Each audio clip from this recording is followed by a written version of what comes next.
Hi, I'm Hannah Erica, and thanks for joining me today.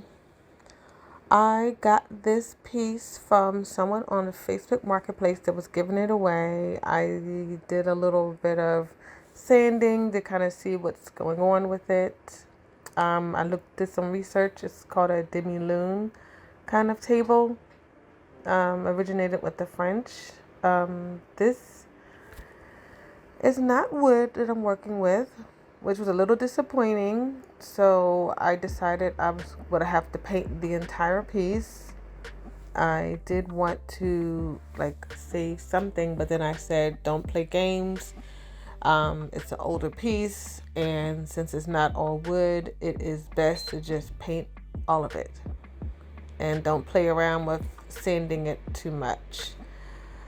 The drawer, I did keep the handles and threw away everything else. And of course, before you get started, give it a nice wash with some Dawn dish detergent and some hot water. The piece was in someone's home. It had no cobwebs, no real dirt in there. It's like as if it's being used. I think must have been used, or at least the main level of the house, because it was nothing wrong with it. It was completely in excellent condition. So I just said, let me just give it a good cleaning and dry it off and paint it. Kept it real simple. So I taped the back of for the holes so I can start filling up the drawer holes for the new handles that's going to come. And I love this wood filler. It's great for laminated pieces because I've had a wood filler in the past that had some kind of acetone in it. Oh my goodness. I didn't even show that part of the video because I was so traumatized by how it was melting off the front, and it was such a mess to fix up. So I'm giving it a light sand. I decided not to do anything about the decoration that was kind of imprinted on there. It is raised slightly, but I figure it can still give it a more antique look with the paint over it. So I said just leave it be. And yes, it's going to be black. I've explained it a million times. Yes, black sells, but it's just gorgeous. It really brings out a piece. Not that a nice dark green would have been great. I've seen some dark green pieces on Pinterest and a couple of places, but I'm trying to sell it. So even though it's gorgeous in other colors, you have to think of a color that's going to sell. So first I took a chip brush, which doesn't have to be a chip brush.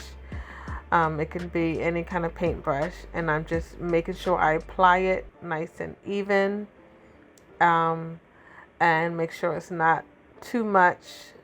Make sure it's not dripping anywhere. And I know I'm putting on a little bit awkward just because of the camera, and I'm trying not to get in the way of the camera. I have a roller in my hand because I'm going to roll it as soon as I'm done, making sure it's nice and evenly distributed, because the roller is what keeps the marks from showing on the piece. So right now I'm just focusing on keeping it smooth, but I'm going to tell you that I had so many issues with this chip brush, and I wanted chip brushes so bad, but so many bristles kept coming out. I really hate it. I won't be using it anymore. I got it off of Amazon. If someone knows a chip brush that doesn't drop a bunch of the hairs, let me know. The bristles, let me know, because I must have pulled out about 6 of them. After I finished doing this, I think I did it off camera, and I just had to fix what I did and re-roll it because I did not even see half of them. And that was insane. I used to do it the opposite way. I used to do the roller and then turn around and brush it, but it really should be done, brush it evenly and then roll it, so that you will have like a nice finish that does not show marks. Now there are parts of the piece where I did not see a way I could roll it, and so I just kind of neatly painted it, because there's a lot of curves and everything.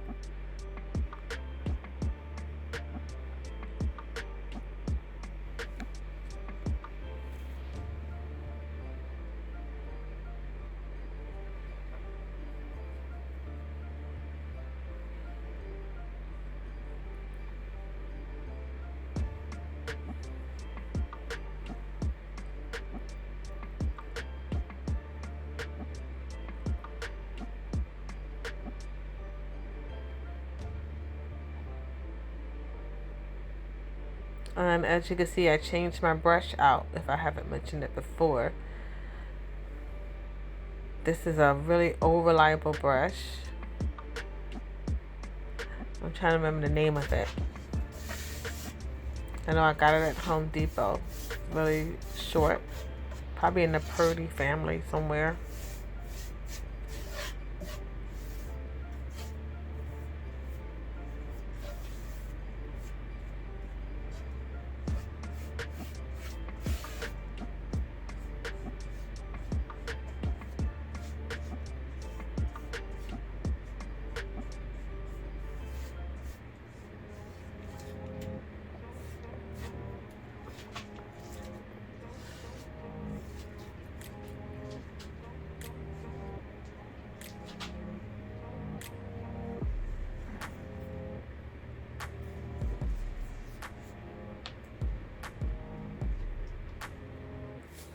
So I decided to turn the piece the other way, and of course when you start turning it around, I have different lighting in different sections, so I was able to see what needed to be fixed, and a lot needed to be fixed on the legs. The piece is dry, but I said let me just go back and do some work.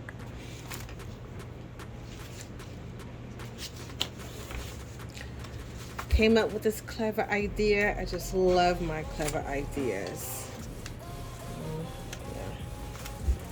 Yeah. I'm going to use this leftover sheetrock tape. That's been from some kind of the time I had my house worked on. Maybe it's leftover, got left. Chip brush, essentially a furry brush. It keeps leaving little bristles everywhere, so I don't particularly care for it. So I gotta find a purpose for it. And I just want to put the gold on here. But I'm going to stir it first. Then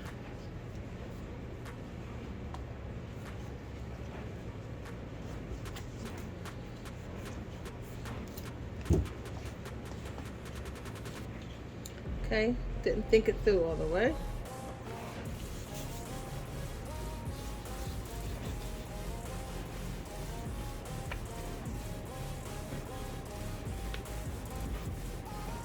With just some on it, not too much.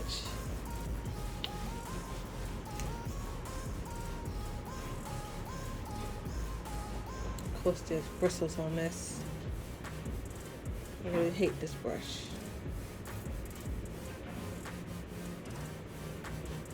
Okay, almost ready to use.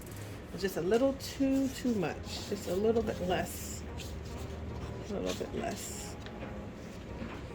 I'm gonna rub it on there.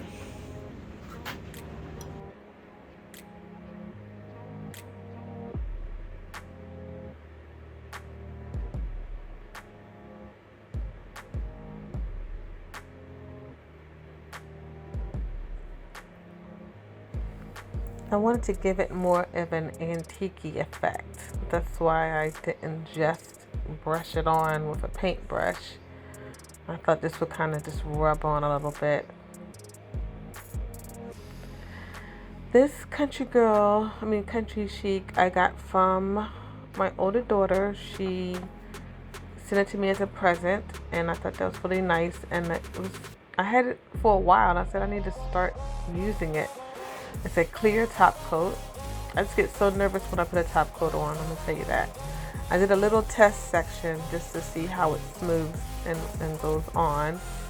I must say, you're gonna see like some particles hit the top because I don't know. I think it's on my workstation, and I had to do a lot of fixing of those. But I just like really how it smoothed on.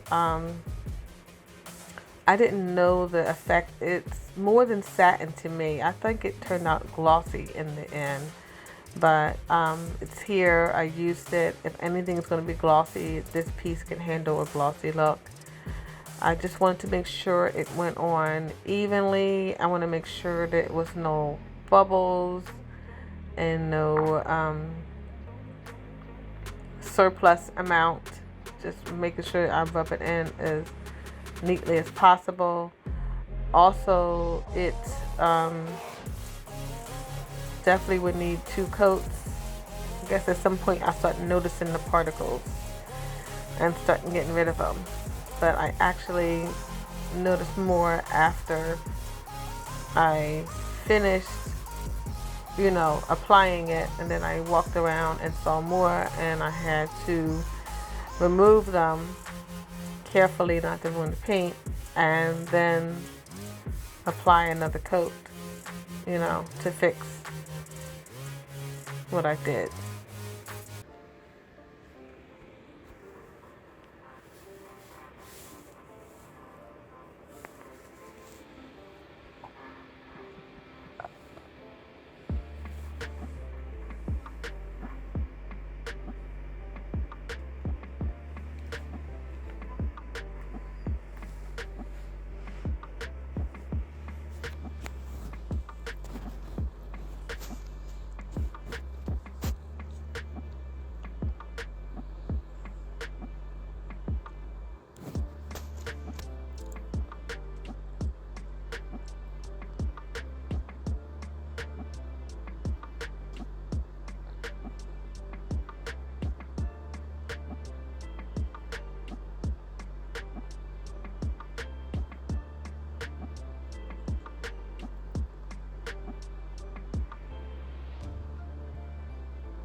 So at the last moment, I decided that this piece could use a little more upgrading with a drawer liner.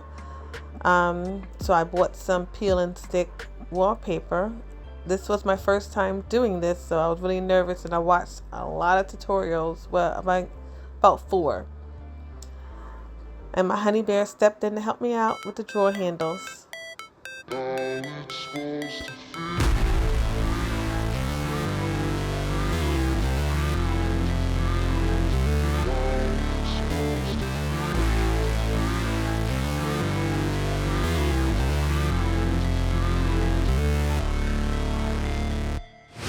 Never break, always fight, never quit, do it right, play the game, win it life, have no no shame, there's no time, feel the pain.